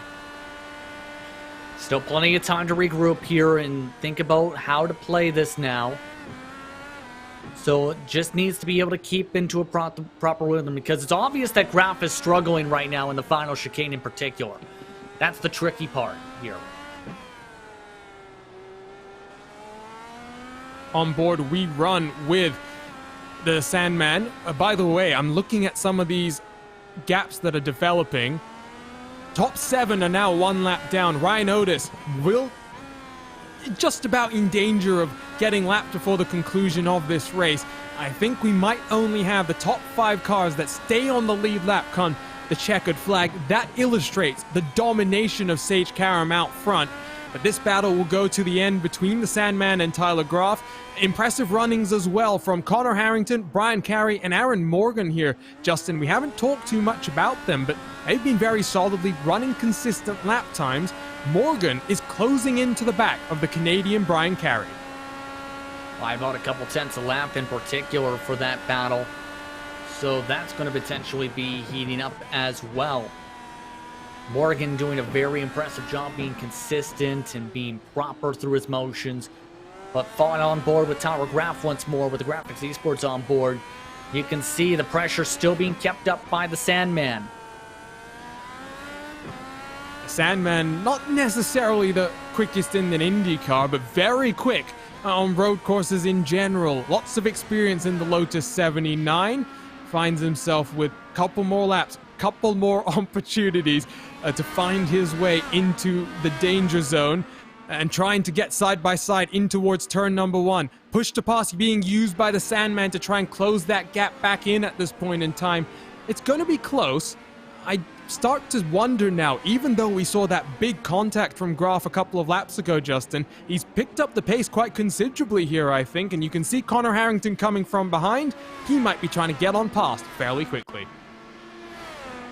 Yeah, that's going to end up, I think, potentially breaking up an opportunity here for the Sandman as... Oh, look, the sun is out as well. This is the brightest it's been all race, Arjuna, in fact. So this is going to be interesting for the end of this race to see how the track reacts to the sunshine. Timing71.org, quick on the button, still saying 33.9 degrees Celsius, so it hasn't changed so much. But we are past 5 p.m. in the virtual California right now. Couple of laps left here on the streets of Long Beach. Sage Karam leads by 14 seconds from defending series champion Adam Blocker. It's been a dominant day for Sage, and with just 4 miles to go at this point, he's just got to hang on, Justin, and not make any mistakes. What he's been doing in effect for the last 60 laps. It's been an unbelievable drive, absolutely, for that 2 machine, and it's been very difficult to touch him on the road courses so far in 2021. And I think that's going to be a trend throughout the season because Karam's quick. Karam showed that last year in the Pro Invitationals for IndyCar, for example, against his fellow competitors. He's shown it in the past in this series and in our series for Lionheart and across iRacing in general. It's going to be tough to stop Sage Karam on a road course. Sorry, I was just a bit distracted from David Haynes in our YouTube chat, making some very terrible puns, David, but you did at least get my attention. Sandman has used all of his push-to-passes left. He's got no more additional power to make his way past Tyler Groff. It's driver versus driver with 2.5 miles left for them. Karam comes across the line to take the white flag, and he's 14 seconds clear of Adam Blocker. Connor Harrington, after a very impressive qualifying, Justin, 40 seconds behind your leader. He will finish on the podium, but once again, Ryan Otis, he will stay on the lead lap just about at this point in time, but it has been a very dominant day for Sage Karam. We watch, by the way, a battle between Carey and Morgan that will continue for a subsequent lap after this. And that's how big that gap has gone, right? Is when you're turning 107s on the red tire compound, it's very difficult to try and top that. It's been incredible, to say the least, Arjuna. Final couple of corners for Sage Karam. 2 race victories in the Lionheart Retro Series already this season, and in his 4th Lionheart competition of the year, he will take victory for the 3rd time here in the Hyperx Grand Prix of Long Beach, because after 64 laps of domination, it's Sage Karam back in Hyperx victory lane. Very much looking forward to this season now, because each of your championship favorites have taken victory in the opening stages of this season, and we now head to the short track at Phoenix to continue the championship fight. Battle for 4th is not over though. Aaron Morgan 0.6 of a second, now half a second behind Brian Carey, Justin. A couple of corners left to go here. As long as there's no mistakes, though, I think for Kerry, he's going to be okay here. Made a little bit of mistake on that corner entry. Morgan wasn't able to capitalize this. There goes the button. He's on that button, but it's going to be too little, too late. Carey should be able to hold on. Hard braking zone for the final time. On board, we will stick with the number 48. Can he sneak it down the inside in the final corner? That would be a brave move.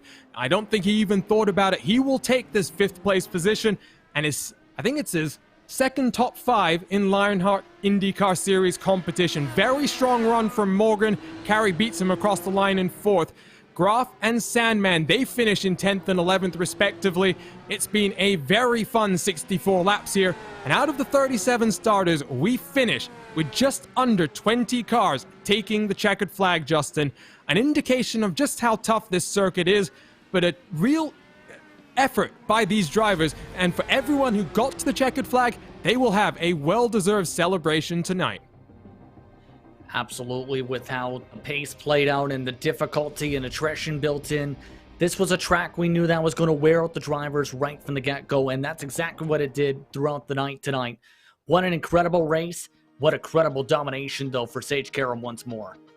And on Shoreline Drive, Karam celebrates with donuts once more this season. Let's take a look at our race results brought to us by CarNox, because it is a 15-second dominating victory for Sage Karam here on the streets of Long Beach. Didn't have the most success at the virtual Homestead Miami a couple of weeks ago, neither did his teammate, but he rebounds in strong fashion with a new car and a new deal with Hyperx as well. Adam Blocker for Adrenaline Power Slide, second podium on the season. He might have been hoping for a little bit more in terms of raw performance. Connor Harrington for Private Label Team Hype. He's the one sole redeeming figure for that team today. But in the team's championship, they will still hold an impressive lead over Adrenaline Motorsports Red. Brian Carey across the line for them in 4th position, holding off Aaron Morgan with a very strong drive for him up into 5th, gaining a number of positions as well. He's up 3 in today's race. Ryan Otis, last car on the lead lap for Lionheart Retro Series champion. Then Lionel Callisto up 9 positions, up into 7th. He passes Henry Bennett in the closing stages of the race. Adam Fraser in 9th. Tyler Graf comes across the line in 10th position. We'll work our way through the next page of results. It's George Sandman in 11th. Richie Hearn across the line in 12th. Great to see him finishing 1 lap down. All the way from the back of the field, he's up 22 positions. Samuel Ryman, GSRC's own, in 13th. Jason Brophy, after qualifying in 20th, recovers to 14th, a race of attrition for Brophy. Jay Brandt, 15th. Matt Houston in 16th, the only car 3 laps down. Stefan Larkamp, Ricky Harding, they're 4 laps down. And then Big Joe Hassert and Mike Rigney, 19th and 20th, respectively. Scott Holmes across the line in 21st. He's 6 laps down. Christopher Reagan, 22nd, and then a lot of retirees in today's race. Out of 37 cars, it's 14 of them that don't take to the checkered flag. Luis Gonzalez, Nunez, Chris Fowler, Ron Hacker, Matt Taylor, Brian Beard, Mike Rasmas, George Anzaldo. Andrew Kinsella rounds out the top 30. 7 more cars to work our way through in terms of non-finishers. It's James Krahula, the king of chins, a big disappointment for him.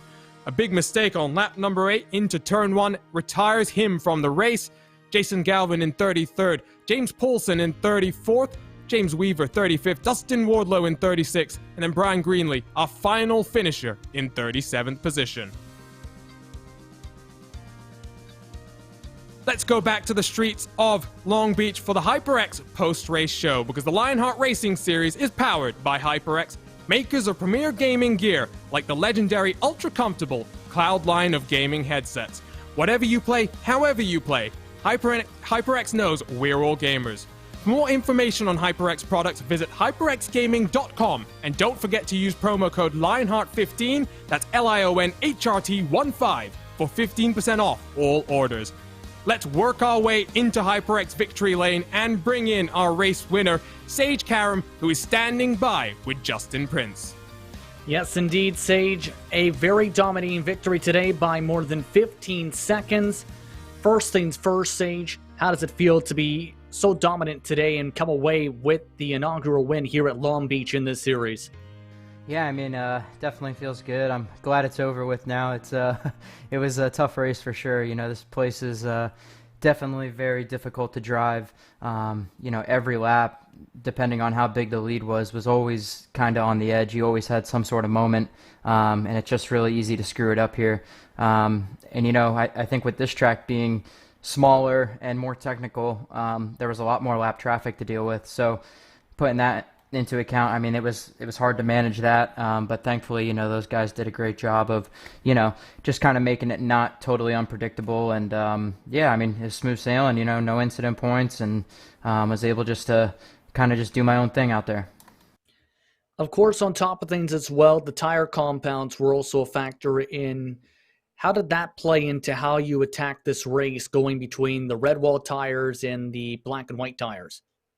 Yeah, I mean, obviously that's something new for the series this year.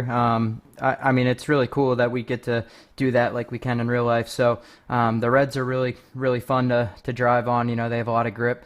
I was really excited when I saw the two cars starting behind us, starting on blacks. I basically knew that pretty much put them out of the race. It's kind of more like, for me, the way I looked at it was more of a mental thing.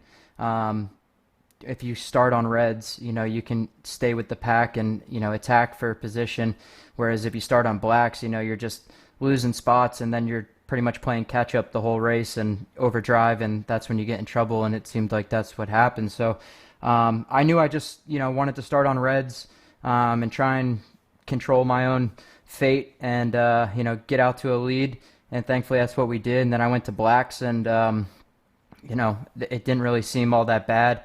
And the tire fall off wasn't all that bad overall between the two. So I have no complaints. The reds, I was able to stay in the sevens, the whole 107s, the whole stint. In the blacks, I was low 108. So it was pretty consistent.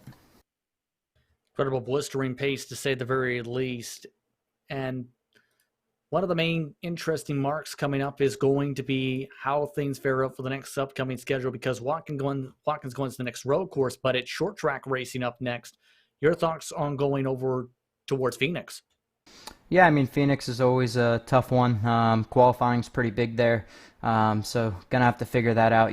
I'm historically not very good at the oval qualifying on the sim here, so I'm gonna have to figure that out, like I said, and hopefully we can qualify up towards the front and kind of control our own fate like we did tonight. So I like those types of tracks, the short course ovals, just because they're kind of like road courses in a way. You really got to drive them. Like one of my favorite tracks in the world is the Milwaukee Mile. So, those tracks are really fun to drive. But like I said, qualifying's huge, especially in this IR18, and like the DW12, it wasn't as big as an issue. But in these cars, they don't really like dirty air, and the tires go off pretty quickly. Thank you very much for the time, Sage. Congratulations on the victory tonight. Yep, thank you, guys. Sage Karam, your winner. Arjuna. And dominant victory for Sage as well. Brand new Hyperx car. Great to see him enjoying his racing as well. Let's bring in defending series champion Adam Blocker. Adam, interesting race for you there. You had to make a pass down into turn number 1 because Joshua Chin started on the black mark tires. But after that, Sage kind of ran away with the race, and it was more a race where you couldn't afford to make a mistake because second place, the points are very important. Yeah, probably the most interesting part of the race for me was the very beginning. I feel like I could have done a little bit better qualifying lap, but probably not good enough to beat Sage. So overall, I was pretty happy with it. And then Josh, made going through the hairpin on the pace lap interesting. And then, fortunately, I was able to get him into turn 1. I knew that was going to be big. And once I did, I was kind of... I didn't quite have the pace for Sage. Maybe I was like a tenth or two slower, and so I pretty much had to decide whether I was going to push really hard to try to force him into a mistake or just kind of chill, because I was pretty confident I had the pace advantage on everyone behind me. And I just kind of took the chill route because it's a long season and I need to finish and just get points the whole season. So. Well, we've talked about this internally as a team, Adam. You won this championship in a number of different ways. You've won it by winning a lot of races, but you won it last year more through sheer consistency and sheer perseverance at times, just finishing in the top 5. It's a series where, especially this year, when the names are so much stronger than I think they've been in the past, where you've got likes of rookies like Jason Brophy, Henry Bennett. It does mean that consistent runs, you won last time, you got second here today. It's about as perfect as the start of the season that you really could hope for. Yeah, I mean, obviously, if you told me I was going to finish first and second the first two races, I would take it immediately. Yeah, I mean, and the other thing is that Long Beach, you really have to have a lot of confidence in the car to push. And honestly, just with this setup, you know, I had quite a bit of confidence in the first few laps, but once I got on older tires, like I knew how to manage the tires, but I couldn't keep up good pace while fighting that without just having occasional random moments where I would overheat the rears and kind of spin on entry. And yeah, it's just smarter to play the long game and sort of just, you know, take the points when you can. Next time we head to a short track for what I think is going to be a very interesting race. One where we pack on the downforce and maybe sling things around maximum commitment. How excited are you about heading to Phoenix next time out? Normally, Phoenix is one of my best tracks. I really like the short ovals, and I mean, I won there last year. That was one of my 2 wins, and I think I've gotten pole there the last couple of years, so definitely looking forward to it. It's going to be a challenge for me because I'm going to be racing not on my own rig. I'm going to be racing in Indianapolis because we're doing the open test in real life. But yeah, it's going to be an interesting challenge, but definitely looking forward to Phoenix. The race is really great. You can pass high line, low line in 3 and 4, and you know, it's just one of my favorite tracks. So definitely looking forward to it. And yeah, I just want to thank the team for the result, or you know, for the effort. Thank or congratulate Brian on a good drive for 4th and Henry P8. And yeah, just want to. I'll see you guys next time, I guess. See you next time, indeed, on his quest for a 4th consecutive Lionheart IndyCar Series champion. Almost perfect here to start off his campaign. 3rd and final podium interview to get to, and it's Connor Harrington, driver for private label Team Hype, a highest place representative for that outfit as well, and he's standing by with Justin Prince. Very quiet day for you in 3rd position, 42.7 seconds back, yes, but a podium finish, Connor. First of all, how are you feeling about the strong run today to be able to hold on to 3rd basically the entire night today? Yeah, our private label Ethica clothing machine was really good tonight.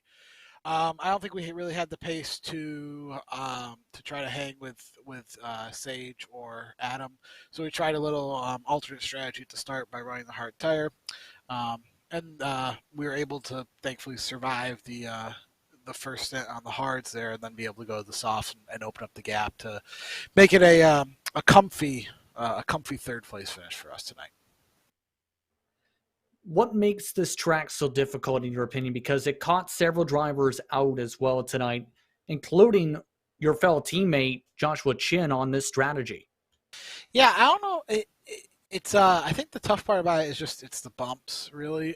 You know, the walls are obviously unforgiving, but the bumps really make it difficult to get the car to not lock the brakes or slide the tires under braking, and so you really had to pick a line that was smoother than others and kind of hopefully get lucky that you don't hit the bumps. Unfortunately, Josh got caught out. I think Josh actually probably had better pace than I had tonight, so if he had made it past that first stint, I think he could have actually challenged Adam. So that's a shame for us, but a good points night for us. Jason with a solid top 15 finish. I don't know exactly what the points are, but we had an okay points night, so I think we still are in the lead, which is great for our private label Team Hype. Next race over at Phoenix. Your thoughts on going short track racing? Yeah, the short track package will be interesting. I love it. I love the short track package. Jason is really, really good at it, and so is Chin. So I hope we can have a repeat performance from our Homestead result and maybe get the top step of the podium next week. Thank you very much for your time, Connor. Thank you, guys. Have a great evening. So Connor final Harrington interview. Coming away with 3rd, pardon. Sorry, no, Justin, that was my fault. Final interview done, and very interesting comments there. I think all 3 drivers, Justin, looking forward to the short track that's up next, and I am too. You could hear Adam Blocker. He says it's one of his favorite tracks, and after the way he started his run to another championship, potentially, I can tell why he's excited. And you already mentioned that split schedule that we were talking about during the race, having to share a rig with someone else, it's going to be a factor in race number 3. especially with trying to adjust to the rig, having time to set up on the rig, etc. That's all going to be vital to make sure he gets a proper run, to say the very least, Arjuna, at the next track. It's going to be tricky, to say the very least. One more look at the schedule here. It's a couple of races in April, a couple of races in May, and then we start to get busy. 3 races in June, and more importantly, I did mention at the midway through the race, it's not 3 consecutive road courses that will have to finish off the season, but it will be Road America Belle Isle, 2 of the final rounds, Belle Isle being the penultimate one. So Karam dominant on the streets of Long Beach. Can he be dominant on the streets of Detroit as well? Going to be interesting nevertheless. The Lionheart IndyCar Series, always fun to talk about. A couple of thank yous to get to as well, because there's a big team behind the Lionheart IndyCar Series, and it all starts with the names up on your screen. You can head over to the LionheartRacingSeries.com website to learn more about them, but we've got some thank yous to get to as well. First up, it's Buttkicker. For sim racers, the Buttkicker Gamer 2 or Simulation Kit adds the missing driver-to-car connection, bringing more realism to your sessions. By accurately responding to in-game audio, you can feel the track like never before, providing increased vehicle handling and faster lap times. Are you ready for the most immersive experience in sim racing? For more information, visit thebuttkicker.com, and don't forget to use promo code LION2021 for 20% off all orders. The Lionheart Racing Series is powered by Hyperx, makers of premier gaming gear like the legendary ultra-comfortable Cloud line of gaming headsets. Whatever you play, however you play, Hyperx knows we're all gamers. For more information on Hyperx products, visit hyperxgaming.com, and don't forget to use promo code Lionheart15, that's LIONHRT15, for 15% off all orders. Minus 273's premier name in karting gloves. Their industry-leading gloves are super lightweight and durable, made of breathable polyspandex. Whether you're a kart or sim racer, Minus 273 gives you the control to reach victory lane. For more information on Minus 273's full line of gloves and apparel, visit minus273.biz. Don't forget to also use Minus 273 LHRS15 for 15% off orders. Looking for entertaining sim racing content? Look no further than the DMLC Racing channel. Follow former Lionheart Retro Series Driver of the Year Mark Cohn's racing escapades as he battles for wins and avoids wrecks with cat-like reflexes, all while providing commentary sure to make you laugh, cry, or both. Follow along by subscribing to the DMLC Racing channel on YouTube and like his Facebook page at the DMLC Racing channel. The Sim Experience AccuForce Pro V2 system is the premier professional simulated racing steering system. The key to its incredible realism is the groundbreaking direct drive motor control system, providing a driving experience that's second only to the real thing. For more information on the entire Sim Experience ecosystem, visit simexperience.com.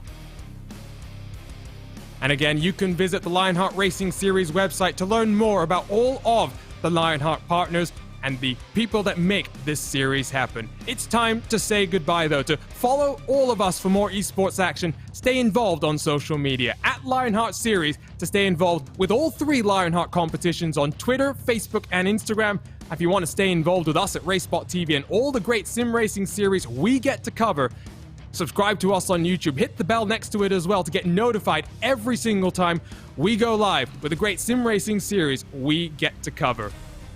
2 rounds are done with each of the Lionheart competitions, and it's Sage Karam that's taken victory 3 times this season. He wants to make a statement. Well, he's done so far, and he will be, in his quest for the Lionheart Championship, is very much going to be the name to watch out for. We'll be back in a couple of weeks' time from Phoenix for Lionheart IndyCar Series action, but tune in next Thursday for round 3 of the Lionheart Retro Series as we head to the short track for the very first time. My name is Arjuna Kankipati. I've been joined by Justin Prince for today's broadcast. Tyler Maxon has been in the production booth controlling all of the action. And on behalf of the team at RaceSpot TV, thank you for tuning in to continued Lionheart coverage.